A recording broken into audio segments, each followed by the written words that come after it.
অচেনা মুস্তাফিজ এখন বড্ড চেনা। দুদিনের ব্যবধানে বদলে গেছে তরুণ এই পেসারের জীবন। আমি এবার ভারতের বিপক্ষে টেস্ট ম্যাচ দিয়ে রোহিত শর্মা ভাইয়ের উইকেটটা নিয়ে নিজের স্বপ্নটা পূরণ করব।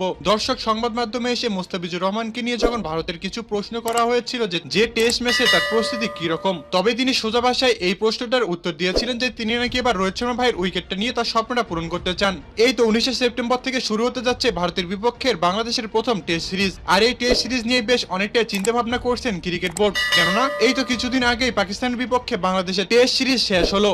অবশ্য তাতে দুর্দান্তভাবে টেস্ট সিরিজ জয়লাভ করেছে বাংলাদেশ। শুধুই যে জয়লাভ করেছে তা কিন্তু নয়, করেছিল ছোটখাটো বিশ্ব রেকর্ডের পাশাপাশি সাকিব আল হাসান নিজের নামের পাশেই করে নিয়েছিলেন এক ব্যক্তিগত বিশ্ব রেকর্ড। আর তাই তো এবার ভারতের বিপক্ষে টেস্ট সিরিজ নিয়ে বেশ অনেকটাই চিন্তা ভাবনা করছেন বিসিবির কর্মকর্তারা। আর অপরদিকে মুস্তাফিজুর রহমানকে পাকিস্তানের টেস্ট সিরিজে দেখা যায়নি, তবে এবার ভারতের বিপক্ষে টেস্ট সিরিজে দেখা যেতে পারে মুস্তাফিজুর রহমানকে, এমনটাই ধারণা করছেন বিসিবির কর্মকর্তারা। তাই তো